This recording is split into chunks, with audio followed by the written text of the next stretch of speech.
क्यों काशी के इस घाट पर मनाया जाता है मौत का जश्न? आखिर कौन सा है वो घाट जहां गिरा था माता सती के कान का कुंडल? क्या सच में माता पार्वती ने दिया था ऐसा श्राप जिसकी वजह से 24 घंटे जलती रहती हैं? यहाँ चिताएं अंतिम संस्कार के लिए क्यों सबसे पवित्र घाट मणिकर्णिका को ही माना जाता है? आइए जानते हैं काशी के मणिकर्णिका घाट से जुड़े अद्भुत रहस्य। दोस्तों, बनारस, काशी या फिर वाराणसी, लोग इसे अपने अनुसार कहकर पुकारते हैं। काशी की संस्कृति से पूरी दुनिया वाकिफ है और इस नगरी को मोक्ष की नगरी के नाम से भी जाना जाता है। इसके अलावा काशी में घाटों की भी बड़ी मान्यता है। यहाँ के 84 घाटों में सबसे चर्चित घाट है मणिकर्णिका। मणिकर्णिका घाट वाराणसी के सबसे पुराने घाटों में से एक है और हिंदू धर्म में पवित्र शास्त्रों द्वारा इसे अन्य घाटों में सर्वोच्च स्थान दिया गया है। ऐसा कहा जाता है कि यहाँ जिसका अंतिम संस्कार किया जाता है उसकी आत्मा मोक्ष को प्राप्त होती है। इसी कारण अधिकतर लोग अपने अंतिम समय में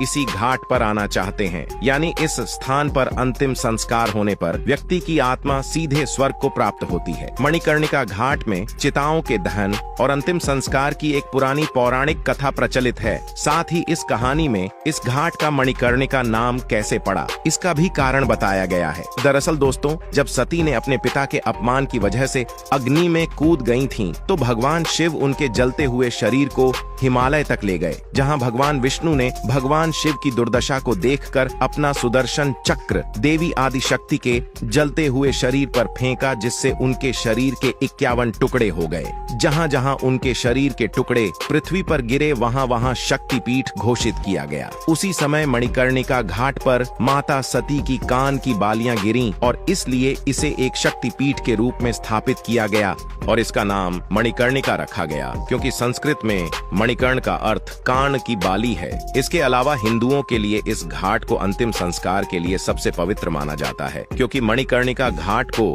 भगवान शिव ने अनंत शांति का वरदान दिया था। इस घाट की सबसे अहम बात यह है कि यहाँ चिता की आग कभी शांत नहीं होती है, यानी यहाँ हर समय किसी न किसी का शवदाह हो रहा होता है। यहाँ की चिताओं की राख कभी ठंडी नहीं होती। हर रोज यहाँ 200 से 300 लोगों के शव का अंतिम संस्कार किया जाता है। एक कथा के अनुसार यहाँ पर भगवान विष्णु ने हजारों वर्ष तक इसी घाट पर भगवान शिव की आराधना की थी। विष्णु जी ने शिव जी से वरदान मांगा कि सृष्टि के विनाश के समय भी काशी को नष्ट न किया जाए। भगवान शिव और माता पार्वती विष्णु जी की प्रार्थना से प्रसन्न होकर यहाँ आए थे। तभी से मान्यता है कि यहाँ मोक्ष की प्राप्ति होती है। तो वहीं ऐसा भी कहा जाता है कि भगवान विष्णु ने शिव पार्वती के लिए यहाँ पर स्नान कुंड का भी निर्माण किया था, जिसे मणिकर्णिका कुंड के नाम से ही जाना जाता है। ऐसा भी बताया जाता है कि एक बार भगवान शिव अपनी पत्नी पार्वती के साथ विष्णु के सामने उनकी एक इच्छा पूरी करने के लिए वाराणसी आए थे।